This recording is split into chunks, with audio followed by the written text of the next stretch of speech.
It is day 5 of Cathay Week. It has been a great run so far, and something that I noticed when I put out the battle report especially was people saying, oh, it's nice to see lists that aren't just the gunships, or I wasn't expecting this to do well, or this is more balanced than I thought, and I've had loads of people message me and saying, what do I think Cathayan lists are going to look like going forwards? Obviously, we don't know what's coming in the FAQ, but what I thought I'd do today, look at some sort of generic character options that we can fit into any of the builds that suit you, but then also look at 5 different ways to build the army, ranging from budget all the way to the gunship list that we've already had a look at.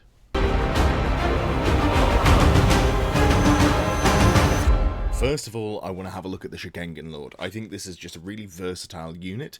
Obviously, you don't have to go full level 4, and now that we've seen in the the match play guide, you can have a maximum of 1 level 4 caster outside of named characters. You may find that if you want to run multiple of these, you go for a level 4 into level 3, or you may even drop down from, a Shugengan Lord to having 1 Lord and 1 General, who's the level 1, level 2 caster. Lots of options there. You can play around with it as sort of a moderate melee caster, or a full range caster, or mostly just sort of a melee unit that also has some spellcasting. I think that's probably the weakest way of doing it, but my sort of one-size-fits-all caster is this Shugengan Blaster. You're pretty tanky at base, you've got 7 wounds, toughness 5, 3 up save, and a 5 up ward, and that's just generic across everything. All we've done is buy heavy armor to get here, so no commitment needed to get to this level of relative tankiness. We're going for a level 4 with battle magic, and we're picking the Law of Yang, because that gives us the Constellation of the Dragon, which is the magic missile where if you cast it on a 7, you do d6 plus 1 strength 4 hits with no AP, but if you cast it at the higher value, which is an 11, you get 2d6 plus 2 strength 4 AP1 hits. And remember, given that you are playing Cathay, you can add 1 to one of your spell cast per turn, as long as you've got 2 casters within 6 inches of you. So one of the reasons I like this sort of build is you can play back quite safely, you can keep multiple casters relatively close together, you're not relying on being, playing where your opponent has positioned and allowing them to shape where you go. This is just something that you can really reliably stack your rules as best as possible. We're going to be picking up the Learned Feng Shi Bow. You'll see this a lot. This is the 15-point extremely common magical item that gives you +1 spell known. I think technically they do stack. I'm kind of on the fence about it, but the wording is very similar to a lot of other items that you'd expect to be able to, have multiple of them. So I'm expecting this to get FAQ'd on day 1 to be just sort of, you can only have 1 of these spell familiars because that's the same as Warriors of Chaos, for example. Right now, you can take 2 and you just know +2 spells and you get up to 6 spells known, but we'll see if that lasts. An Earthen Rod, you don't have to go for this, but if you're not using any sort of non-extremely common arcane items, I really like an Earthen Rod. It just lets you reroll your first miscast of the game for 5 points. I think that's really strong. If you're playing with magic as a key part of your strategy, miscast can really throw you around. So you can, if you roll really high and you accidentally get the, you cast with uncontrolled power and it's unable to be dispelled, but you can't cast any more spells on your first spell of the turn, reroll that. Hopefully you just take, a strength 10 hit or something instead on a large blast template. You're a big base, you're probably not near to anything else, so taking a little bit of damage is better than not being able to cast. Power Scroll, I think a Power Scroll on any Cathayan caster you can fit in is a really good idea. Obviously, they've got multiple spells with lower and higher casting values. When you hit those higher casting values, you get a lot of value out of it. So if I can fit them in, I'll be putting a Power Scroll in. If I can go for 2, I absolutely will be. And then Celestial Blade and Heavy Armor. Celestial Blade is fine. +1, I think it's Strength User AP1 strikes first. It's an underwhelming weapon, so it's immediately fallen out of my brain. You're not planning on using this in combat, although you can. It's got some relative level of damage. And then also Ruby Ring of Ruin, which I did put into the build, but I, for some reason, didn't put on the screen there. And this just gives you the most range damage. You're looking for Fireball, you're looking for Pillar of Fire, you've got your Ruby Ring of Ruin, you've got the Constellation of the Dragon. Your game plan is to be a relatively hard to pin down caster. You fly, you've got 9-inch move, you're a monster, so you get to lumber. You've got a free 90-degree pivot at the end of your move. Just a lot of flexibility in there to do some good range damage. Now, a very similar version of this, although more commitment into items and you have to drop the Ruby Ring from this caster, is you can go for what I call the Master of All Trades, which is the same model. It's still a Shugengan Lord. You're still level 4 battle magic, but this time you're going for the Law of Yin, and you're going to pick up the Spirits of Winds and Shadow, which is a Hex. If you cast the Hex, it gives your opponent's unit random move d6. Is it d6 plus 1 or is it just d6? Anyway, incredibly low movement, completely nullifies a key part. So, you know, for example, you cast this on a dragon. That dragon's not going anywhere. It's never going to catch anyone because you can only move up to 6 inches. You wouldn't be able to charge. Yada yada. So really nice offensive hex there to keep you safe. Again, we're leaning on the learned Feng Shi bow. The Cloak of Po Mei as well. Now, this is an arcane item for 50 points, where you pick either the Law of Yin or the Law of Yang, and it gives you all of those spells. The reason we've gone for the Law of Yin in this build is because of the elemental winds. The way it works is if you have the Law of Yin, you get buffed when that elemental wind blows, and it gives you range to your, I think it's hexes and magic missiles. Whereas if you've got the Law of Yang, which is where the magic missile is, you only get buffs to your dispel range and your enchantment range as well. So you see there's a difference there. If you want to double down on the magic missiles, you can't actually take the law that gives you the Cathayan magic missile, which is a little bit dumb, or maybe it's balancing. Who knows? Who knows? In fact, now that I say that out loud, it's probably a balancing choice. Anyway, Cloak of Po Mei lets you take the Law of Yin, get the elemental winds buff for the extra range of the magic missiles, but also know all of the spells from the Law of Yang, which gives you a lot of flexibility. You are only able to cast as many spells as your spell level. So between the 5 you know from Battle Magic and the 3 that you know from the Law of Yang, you are going to have some surplus spells, but you should always just have 4 that are going to be best. It's unlikely that you're going to be needing to cast, for example, Curse of Cowardly Flight and all your magic missiles and then something else. You'll be able to pick and choose what's best for you. Again, gone for Power Scroll, Celestial Blade, Heavy Armor. Same reasons as the last character, and this gives you 3 damage spells, still gives you access to Arcane Urgency and Battle Magic, and also it gives you the Elemental Winds, giving you plus 3 inch range on those magic missile casts, which I think is really strong. The next 2 builds are also Shugengan Lords, but through a slightly different lens, and this is the Doppelganger Lords, basically. We're going into Illusion, because Spectral Doppelganger is fun for the whole family, and in this case, again, we're going to be giving them heavy armor. We're going to be picking up the Law of Yang for the Might of Heaven and Earth. This is an enchantment spell that if you cast it on the lower value, only affects you. On the higher value, affects all models in your range. And this model's probably going to be a general, so you're going to have a good range there. What it does, it gives you +1 weapon skill, +1 strength, and flaming attacks. Now, I can take or leave the flaming attacks, but the strength and weapon skill is really nice, because you start at weapon skill 6. One of the elemental winds might give you a weapon skill buff, so that could get you up to weapon skill 8. But also, it gives you +1 strength, so you go from a strength 4 base up to strength 5, and then we're pairing that with the Jade Blade of the Great Fleet, which is a strength +2, AP -2, Armor Bane 1 weapon. Sounds like a great weapon, but it costs 70 points, and it also gives you regen. It's not two-handed, but it doesn't matter because we can't take shields. So this takes you to pretty incredibly tanky. You've got triple save, 3 up armor save, 5 up ward, 5 up regen. Really solid there. You've got a good amount of output. You're probably, between the 2 buffs you can put on there, probably sat at weapon skill 7. You've got 4 attacks base. You've also got Spectral Doppelganger for those 2d6 auto hits at your weapon profile. And you're coming in at either strength 6 or 7 with AP -2, Armor Bane 1. On top of that, you've got the actual Shugengan that you're riding, the Long Masori, which is the D3 +1 impact hits at strength 5, and then 3 attacks at weapon skill 5, strength 5, AP 1, and Armor Bane 1. The previous 2 lords had this as well. They didn't want to end up in combat, but they might do later in the game if you need to mop up. This thing wants to end up in combat. You also don't necessarily have to take the Law of Yang. You could just take the Illusion Signature spell, which Glittering Robe, giving you -1 to be hit, adding another defensive layer on there. So I really like this piece, and I think out of all of the builds that I'm excited to play around with, this is probably the one where I go, yeah, I want to go for this. If I want to run 2 wizards, this is probably going to be my lord. I'll put it as, my general. I'll put it as the level 3 caster. I'll take it with the Lore Familiar, the Jade Blade. Lose out on the Power Scroll, so I might struggle a little bit to get the spell off, but then also take one of the Blaster Lords who's level 4, give them a Learn Feng Shi Bow, just roll through a lot of spells on there, and I think that's probably a really strong combination. But what if you want more violence? What if you wanted to go double Doppelganger Lord? In that case, full Smash Lord. We're going to be taking, again, Law of Yang, Might of Heaven and Earth, great stuff, level 4 Illusion Master. The Learned Monkey King's Wisdom. This weapon is absolutely nuts, and I'm just going to look over to the other screen for a second, because it's one of those where every time I look at it, I keep thinking that I've misunderstood it, because the stats are nuts. You are strength 10, you are AP -4, You have multiple wounds D3, requires 2 lands, strikes last. So the strikes last is a real downside. But you're 7 wounds at T5 with a 3-up save and a 5-up ward. Even if you go into a dragon, you're going to have a 5-up, 5-up, because they're AP2. They are going to be wounding you on 2s, but, you know, I feel like this thing's just going to absolutely crush. I've failed to adjust the stats down at the bottom there, apologies for that. But yeah, you will have 4 attacks, and then Doppelganger at Strength 10, AP4, multiple wounds D3. This thing will kill probably anything. I would favour it into a Chaos Lord on Dragon, especially now that we've seen that you can only hit 500 points.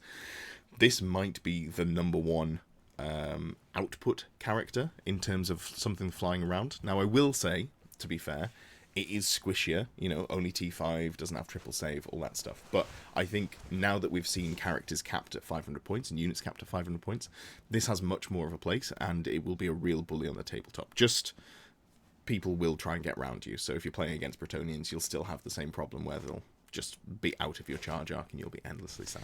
Next up, the second character that I think is interesting to build around is the Lord Magistrate. Now, the Lord Magistrate is 0 to 1 per 1,000 points, and it's capped with the Shugengan Lord. But if you look at it realistically, by the time you tool these up, and I think you do want to tool these up to a reasonable degree, you'll find you probably don't have the points to take, you know, 3 of these anyway, so it doesn't really matter. Now, you can downgrade from the Lord Magistrate to a Strategist, and you don't suffer out very much. You've got the same ballistic skill if you want to give them weapons. You've got the same leadership. You're both leadership 9. Doesn't make much difference. The main difference is you've got an extra wound, and this gets you to 10 wounds. You know, you've got toughness 5 on the chariot. You've got a 4-up armor save and a 5-up ward. It's pretty solid. It's not too shabby there. The 10 wounds is nice. Remember that unit strength for chariot specifically is 5. It's just a flat 5. This has some upsides, has some downsides. There are a couple of things that you could score if you were unit strength 10. Obviously you're not, so it doesn't make a difference, but like there are a couple of objectives in the new mission pack that you'd be able to score if you were unit strength 10, even if you aren't core. However, the flip side of this, because you're unit strength 5, your wounds don't affect your unit strength. It's just from a chariot. You have to be 100% killed on this character to give up any points. So dragons, you know, a 10 wound Chaos Dragon, if it gets down to 2 wounds, that's giving up points. A Magistrate of the Skies, you have to get it down to 0 wounds before it gives up any points, which is a really nice bonus. And with the stat line here and all of the special rules where if you're caught in combat, you can potentially disengage. You can, if you win combat, you can fall back in good order instead of chasing. There's a lot of strength here that you can have, and I think it's going to be very difficult to lose this model outside of someone bringing lots of, you know, really oppressive shooting. Even cannons aren't going to love shooting into this because it's so tanky. On average, it would need 4 cannons to get through the ward save, you know, and I'm talking proper cannons, D3+1. So this thing's beefy. Going to be some issues with picking them off. How would I equip it? Well, first of all, if you wanted to go pretty aggressive, which I think is quite a strong way of doing it, and this will fit quite happily into a build where you've got, you don't have to put it in just a lantern build. This can be an aggressive piece that you can go out and disrupt the enemy. Give them the Dragon Fire Bombs. Give the Sky Lantern that they're riding Iron Hail Guns and Dragon Fire Bombs. Give them the Crystal of Kunlan. This is a 35 points. It's basically 5 points more for Talisman of Protection for a 5-up ward save. But then on top of it, if you roll a 6 on the ward save, enemy models take some Strength 3 hits. I think it's 1 Strength 3 hit, AP1, something like that. Anyway, it's not massively important, but it's worth the 5 points additional on top of a Talisman of Protection. And it saves the Talisman of Protection for the second one if you do run 2 of these. Also, on top of that, and this is where I'd say it's worth going for the Magistrate over going for just the General Strategist, Alchemist Mask. This thing is packing a fairly ludicrous amount of Strength 4 AP1 Armor Bane 1 shooting. If you can, on top of that, hit the unit that you want to shoot with Plague of Rust, getting them down, you know, 2-up armor save, it effectively puts you at AP3. And that's a pretty horrifying amount of firepower, and you'll find that this thing can probably pick up entire units of Toughness 3, 3-up armor save cavalry if you get off, you know, the Plague of Rust spell from the Alchemist Mask. What does it bring you? Well, so you've got, you know, your balloon, you can move and shoot because you're realistically wanting to be looking to use the Dragon Fire Bombs. You'll have 6 shots at 9-inch range, 5 of them at Ballistic Skill 4, 1 of them at Ballistic Skill 5. Strength 4, AP1, Armor Bane 1. It's got move and shoot. It's also got quick shots, so the only range penalty, or sorry, the only penalty you're realistically going to be taking is long range. You're going to be shooting that, and each each hit will cause D3 plus 1 hits, which means that if you get into close range, which is 4.5 inches, so not super easy to do, but you can march 18 inches to get there, that's 12.5 hits. If you drop down to long range, it ends up being something like 10 hits, but that's still very good, where your strength 4, potentially with the Plague of Rust, AP3, Armor Bane 1. You're going to pick up a lot of stuff if you're putting it into the right targets. Then, what if you want to take the same thing, but you're really worried about, dying? You want something just in the back lines, something to sit by an objective, something that doesn't want to do too much, just wants to sit in a table quarter, anything like that. In my eyes, this would be if you want something a little bit safer. Maybe you want to make this your general, so you've got perhaps a build where you're going as many Sky Lanterns as possible, and you want, the general to not get picked up. I think this is probably where I'd go. Again, you're going with a Lord Magistrate, you've got your 10 wounds, toughness 5, yada yada, and we're just going to take a Sky Lantern, Crane Guns, Talisman Protection, Alchemist Mask again. I think the Alchemist Mask is really good, and if you're taking a sort of long range general where you're just going to sit at the back, pepper all game, stay safe, potentially move on to, have it to give you more likelihood of scoring table quarters or any of the scoring that doesn't rely on you being core, which is a lot of the scoring. This is something that's quite good.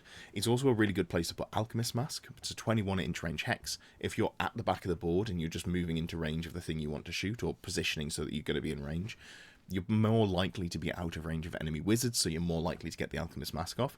It's just that this model doesn't benefit from the actual Plague of Rust anywhere near as much. It's already really good. It's got long range shots, strength 6, AP2, armor bane 2. It doesn't really need the Plague of Rust as much. But if it's a buffing piece for the rest of the list, it's really nice, and it lets you take the previous character here and change that Alchemist Mask for a Maw Shard, which gives a 18-inch bubble of casters say, I'm really not happy to be casting because I'm going to miscast on any double. So that's the sort of combination that you might go for if you wanted to have something scoring from the back and then something else moving forwards aggressively. Finally, I did have a look at the Gate Masters.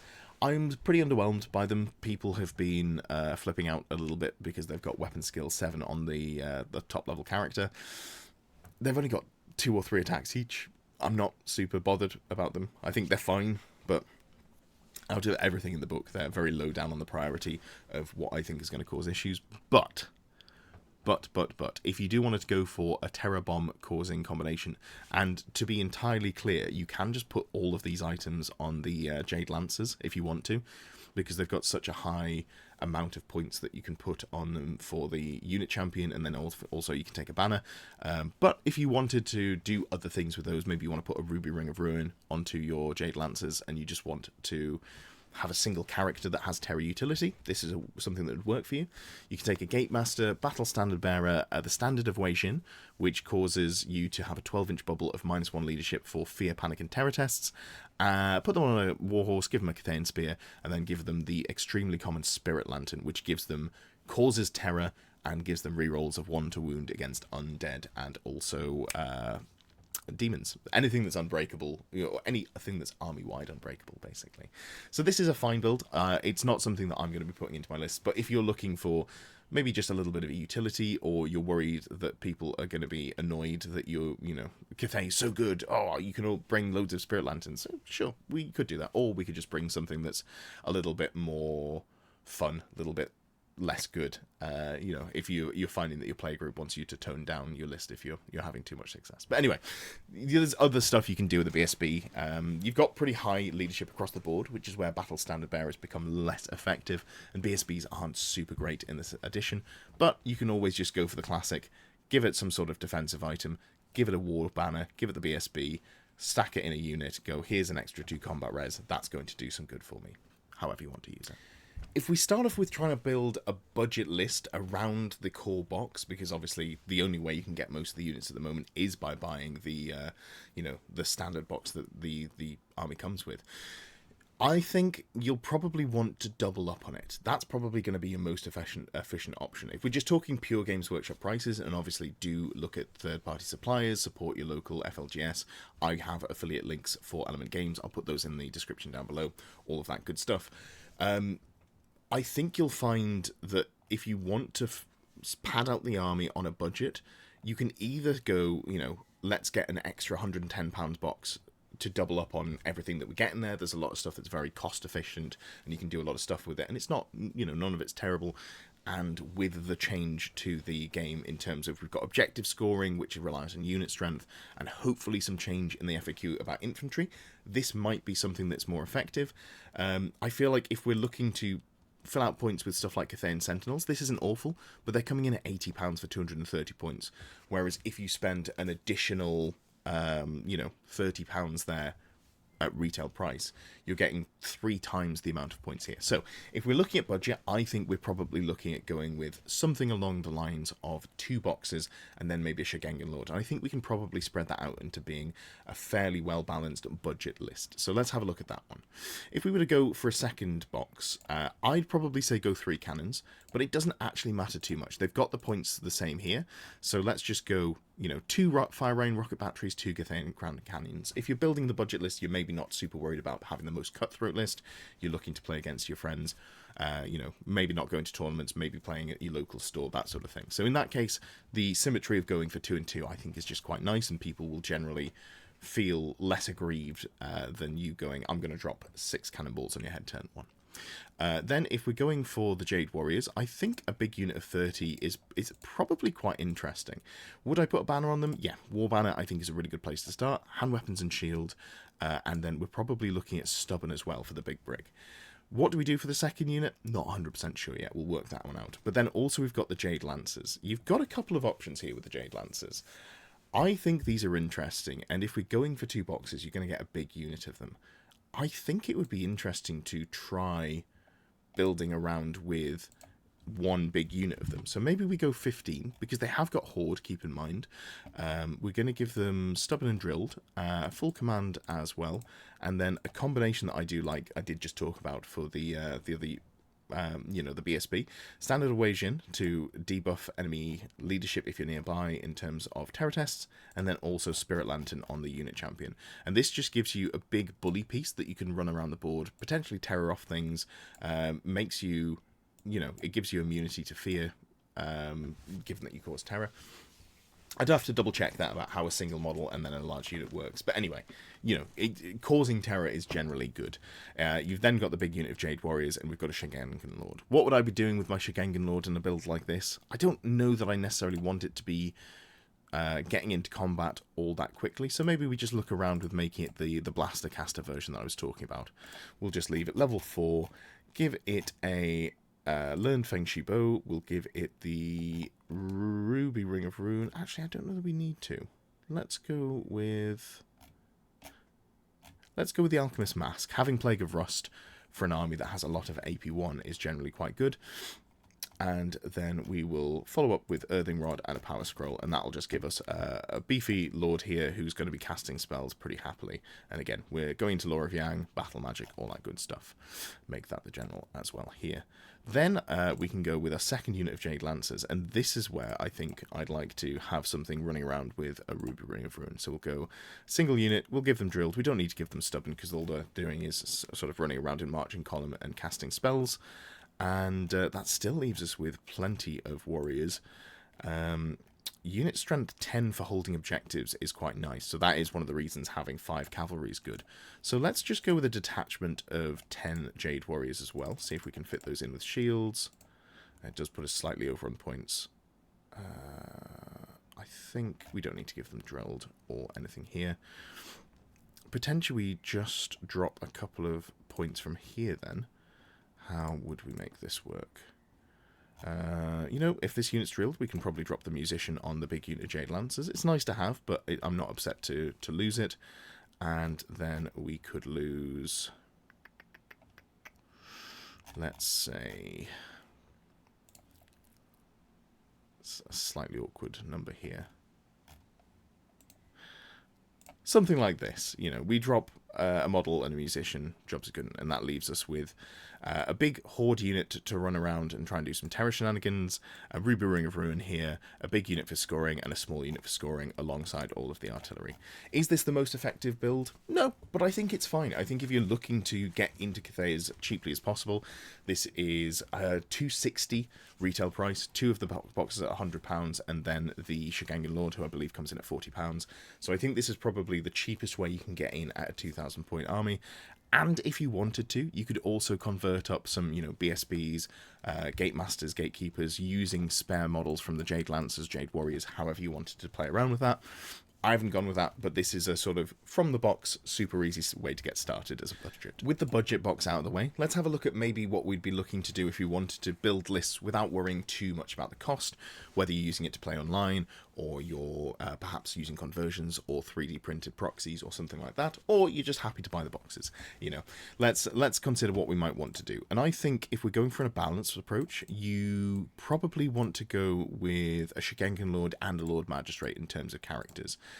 So we'll start there. Having the Lord Magistrate on a Sky Lantern is really good, and I do like the more aggressive build where you go for the Dragon Bombs here, and then we're going to give him the build I talked about, where we're going to be all up in their grill with the Alchemist Mask, going to give them the Crystal of Kunlan as well. So this is an aggressive piece that's going to be going forwards as fast as possible, doing as much damage as possible, staying out of charge arcs. We are also going to be going with a Shugengan Lord, and in this sort of build, I think if we're putting some range pressure on here, I'm not upset to have some more range pressure here, really double down on that plan. And again, we're just going to go for a Battle Magic caster, but this is one where you could very comfortably put in an Illusion caster if that's your preference. So again, we'll just go Power Scroll, we're going to go Learn Feng Shui Bow, Earthing Rod, and we'll put the Ruby Ring of Ruin on here. I think this is just a good place to put it. So, got a couple of characters. We've still got a healthy amount of points left in core that we can, in characters we can come back to. Jade Lancers, I think 2 units of Jade Lancers. I generally like 8 for this sort of toughness of unit. Giving one of them the Alchemist Mask, Drilled and Stubborn, is quite nice as well. Do we want Magic Standard on this banner? Probably not. I don't know that we... Sorry, I didn't mean Alchemist Mask. I meant the... No, I do mean the Alchemist Mask. Have we got that already? There we go. Got that one already, so we don't need it. I was going to put the Ruby Ring of Ruin on there, so I guess we don't do it. We just go for the double Spirit Lantern, at which point 2 units here with Spirit Lanterns I think is a solid way to build. And then we do actually want some scoring units, so I'd be tempted to just go... We'll start with 1 unit of 10. And then we'll maybe come back to this to reconsider if we need to do anything else with the Jade Warriors, because a lot of places are looking at a lot of the missions are, you need to be unit strength 10, you need to have core scoring, so maybe we do need to put some more in there. In terms of other pieces, I think 2 to 3 Cathayan Grand Cannons is just too strong. We're going to start with 3, and we're going to leave it from there, and then I think we can afford to put in a Jade Sentinel here. The Cathayan Sentinels, obviously really nice models. Maybe a little bit expensive compared to the rest of the book. Not to say they're undercosted, just that some of the rest of the stuff in here is very efficient. But I think if you want to go for a balanced approach and just bring a little bit of everything, having a Cathayan Sentinel is probably a good idea. The Jade Sentinel really doubles down on the game plan that we're going for, where we're going for a lot of range pressure here, and then we've got a couple of pieces that aren't necessarily super melee focused in terms of their damage is melee, but they're more looking to be terror causers and cause issues that way. And that leaves us 61 points from maxing out core. What would we do here? We could go for a second Sentinel. I don't know that that is particularly useful. We could go for a second Balloon. We'd have to make some cuts. We could go for a BSB. I'm not sure that a BSB is going to add all that much. Obviously, Mao Ying is possible. They're not releasing Mao Ying, so I haven't put it in the balanced approach. But I guess, this would be a good one to put it into. What would the list look like if we put Mao Ying in? Let's say we do that. We drop the Lord Magistrate here. We have to drop one of the cannons as well. Mao Ying, Shugengan Lord. This wouldn't be the general. Yeah, there we go. And then 2 cannons, 1 sentinel. I'd like to put a balloon in as well, but the points are restrictive, so maybe we can shave some points here. We absolutely can. So if we drop the Ruby Ring of Ruin here, the Earthing Rod, and we change the Spirit Lantern on one of these units to give it Ruby Ring of Ruin, gives us some flexibility there. We're still over if we want to put in... Maybe we swap to the Terracotta Sentinel, use it as a more melee piece, and then also put a Sky Lantern in with... So we're 44 points over. We really would have to cut some more points, wouldn't we? So let's say that we're going to cut the Power Scroll, and we'll leave the Feng Chi Bow, and just leave it as a very sort of bare-bones caster, and then we'll drop some points here. So the unit with the Ruby Ring of Ruin can go down to 7 models without a standard bearer. And that would be something along the lines of the balanced approach. So we've got Mao Ying, we've got a second caster here, we've got a unit here with some range pressure, but still, you know, it is a melee unit. A unit here with the Terracotta, a scoring unit, 2 cannons, 1 sentinel, the Terracotta Sentinel giving us the regen, and then the Sky Lantern as well with the Iron Hail Guns. Didn't have points for the Dragon Fire Bombs, but Iron Hail Guns are still pretty decent. Now, guns and ships. Obviously did a whole video on this, so we don't necessarily need to go too deep into it, but the basic premise is that we're going with just as much range pressure as possible. So we'll go like this. We'll go for the general at the back of the board with the build that we talked about, where we're going to go Talisman of Protection, and we're going to go Alchemist Mask, because you're probably out of range of the Dispel threat. Then we'll go for another Lord Magistrate, and this one can be aggressive with Dragon Fire Bombs, and we'll give that the Crystal of Kunlan, like so. Intercore, I think Intercore, this is where the Jade Lancer's running around with a couple of units that sort of just cause terror, will play quite well with this style of build. So let's go... In fact, do we have the points to give it? Got a Talisman, we've got an enchanted item. Okay, so we can't double up on that one. In that case, I'm going to change things up ever so slightly. And we're going to go keep the Talisman of Protection on the General. And we're going to put the Ruby Ring of Ruin on the caster that's going to stay at the back with the Crane Guns. And the one that's going to be aggressive can have the Alchemist Mask. I'd like to have the Alchemist Mask on the defensive one, but double enchanted items wouldn't work. Here, we're going to really play around with the Terracotta. You want them to not have to get into combat if possible, so giving them the ability to be effective by, you know, charging out of marching column, causing terror tests, potentially having your enemy running away, and not having to rely on their kind of anemic output is nice. But then once you've, you know, got the enemy down in health, once you've got all of these Sky Lanterns, this is going to be a good way to do so. So again, we're just going to go 2 units here. I think 2 units with just the Terracotta, and we're not going to lean on any other defensive output. And then we'll go 10 Jade Warriors as well with hand weapons and shields. And this is again just a unit strength 10 scoring unit. Maybe we'll find that you actually need to go bigger than this, because as soon as you take some wounds on this unit, it doesn't do the scoring as well as it should. In terms of it has to be unit strength 10 core to actually score. But something that needs to be played around with. It's very early in the well, I guess the match playbook hasn't even technically come out yet, even though we've had the leaks of it. So it's very early in testing. Finally, we're going to be going into Sky Lantern territory. So you can only take 2 Sky Lanterns in your rare. We can take 1 in the special as well. And I think, for me, if I'm going to be spamming this unit, I need the output. So we're going for the Iron Hail Guns and the Dragon Fire Bombs. I'm happy to have the General, who's at the back of the board, being a sort of force multiplier here. But the rest of them, I think, do need to be leaning on those Dragon Fire Bombs, because that is the highest amount of output you can get in the list. This leaves us here with points for the cannons, because I think the Alpha Strike of the cannons is just too strong not to go for. But I think, yeah, there we go. So perhaps we just drop one of them down to... Yeah, so we've got 2 with Ogre Loader, 1 without. And we could shave 10 points here. Yeah, I think it'd be difficult to put another Ogre Loader in. So if you're looking for a build here where you've got, you know, the as much range pressure as possible, double Magistrate, 1 at the back of the board to, you know, is your General, doesn't want to die. 1 that's aggressively moving forwards, casting Plague of Rust. Then we've got a Sky Lantern here, 2 more Sky Lanterns, 3 cannons, 2 of which have Ogre Loaders, some terror-causing core, and some scoring core. I think this is probably the generic build that I would go for if I'm looking to play full lanterns. It is all about staying out of your opponent's charge arcs, making sure you're not getting caught. So the drilled is really strong on this unit. It means that they never have to test a march. They're always able to just, get out of charge arcs very comfortably.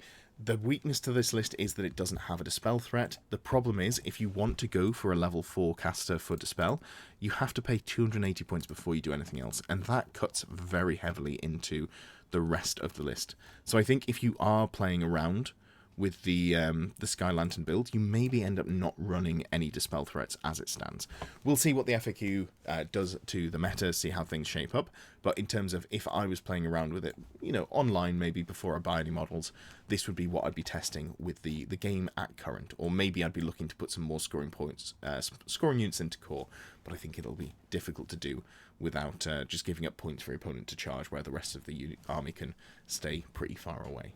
Next up, we have got Sentinel spam, and the way to do Sentinel spam is to have a Shugengan Lord as your general. So let's just put him in level 4, we'll give him some equipment later on. And the way we're doing that is we're going Sentinel here, and Sentinel here. This gives us 3 Sentinels. This is the maximum we're able to put into the build. What do we want to do with our Sentinel spam list? Well, there's a couple of options. We can keep them as terracotta, getting the 6-up regen. This way the build is sort of leaning on the toughness 6 spam or the high toughness spam, because we'd probably put some more Shugengan characters in here and you're just going to play sort of like melee pressure. Or you can go more wizard heavy and you go lean into the fact that the Shugengans are casters, and also the Sentinels, if you go for the Jade Sentinel, are able to cast a spell as well from Battle Magic or Elementalism at level 3.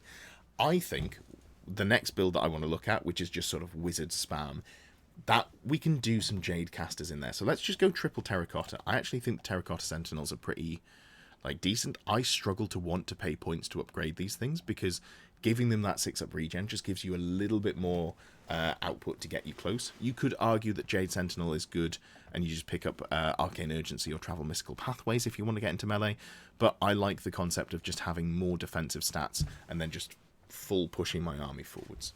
If we're full pushing forwards, these Sentinels do move 6, so we don't want to be left behind. So again, we're probably going to want to go with Lancers here, but this is where I might be tempted to go for a big bus of Lancers.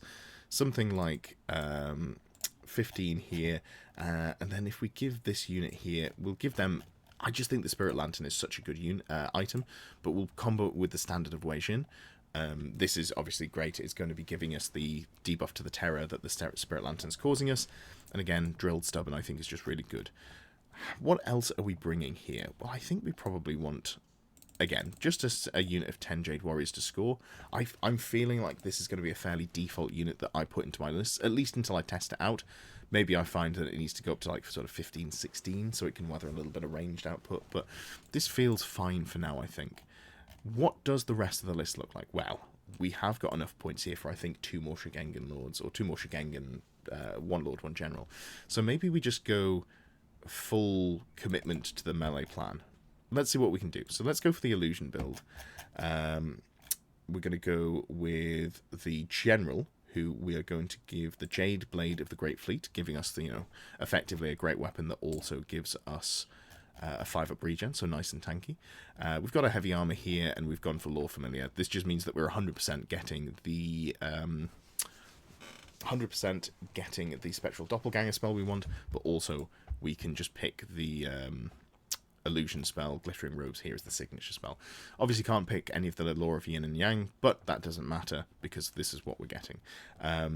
Given the spells in Illusion, I think we're going to pick the Lore of Yin, because that will give us extra range on our hexes. There are some nice hexes in Illusion, so just having that flexibility is quite nice if we roll the correct wind. Other than that, let's go for... maybe it's just a pair of Shugengan Generals. Is that the way that we want to go here? What does the build look like if we go 2 Generals? So we could go Heavy Armor. I'm not super bothered about making them level 2 Wizards, but we could go Illusion on both of them, and just, they roll into Glittering Robes. Is there anything that we can give them that makes them particularly interesting? We can give one the Spirit Longmas Spear, which I think is fine. And then I do just need to remind myself what the Sun and Moon Blades do. I think this is the one that gives you additional attacks, isn't it? Yeah, 20 points to give you strength, use AP -1 extra attacks 1. It's fine. I don't think I'm particularly excited about that. It doesn't quite move the needle for me. So, is there anything else that we want to go for if we went for 2 of them? You know what? I don't think 2 of them's going to do it for me. So let's go with a second Shugengan Lord if we're going for the full Sentinel melee spam full push list. We'll make this a level 4 wizard, because our level 3 wizard here, the general, has the lore familiar, so we know that we're picking the spells that we need.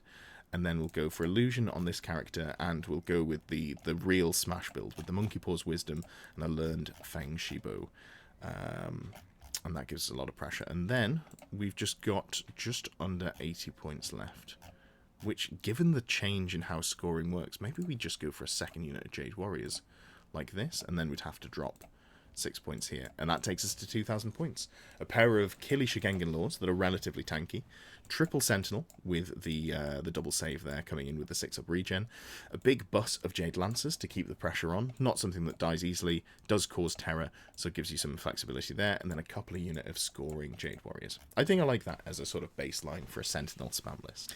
Finally, what are we looking like if we want to go as much casting as possible? Well, probably very similar to the list that I was playing in the battle report I put up a couple of days ago, but let's just put that back in. We're going for Mao Ying. Mao Ying is one of the best output casters. She can go battle magic or elementalism, both are fine. She's a level 4 caster in a human form. She's super tanky, she heals up when she transforms, she's got flexibility to get out of combat when she transforms, and she does have her own magic missile, which is, I believe, is it Wrath of the Storm? It's going to take me a little while to wrap my head around all of these names, because they all say Storm, Dragon, Wrath, Constellation, Heaven, Earth. All the same keywords are repeated a lot, so it is taking me a little while to remember them. Anyway, by the by, Mao Ying, just a great caster, obviously has to be the general, which does mean that we don't get any Sentinels down here in special. Then we can go for a level 4 Shugengan Lord. Let's assume that that's just something that's going to stick around, and we'll just go for a standard, the blaster build. I think probably the first one, Learned Feng Shibo, get that right. Power Scroll, Earthing Rod, and Ruby Ring of Ruin. Something along those lines is a good way of doing things. Although, let's take the Ring of Ruin off there and put an Alchemist Mask on, because we want to do something with our core, and in this case, it's probably going to be a couple of units of 8, one of which has got the Ruby Ring of Ruin, and then one of which we're going to use as a Terror Causer. I really like having these units that can do things without having to get into combat. Obviously, the unit that causes terror is going to have to charge in order to actually have effect, but if you're causing things to run away via terror, you're going to keep these units at a higher unit strength, and because of the scoring, now you've got to have unit strength 10 core units for a lot of stuff in the new match play book that I'm going to be doing more content about very soon. Having these things stay alive through the course of the game is nice, so having a unit that just wants to sort of stay alive and do shooting, or stay alive and cause terror to things, I think is probably quite an effective strategy for your core, and you can be more aggressive with other parts of the list. Speaking of other parts of the list, I think Double Jade Sentinel makes this list work very well, in that we've got 2 more spells that we can add in here. Is there anything else that we can add for the last 150 points? I think we are at a point where I'd like to put 2 cannons into this, but we are really leaning on magic as a theme.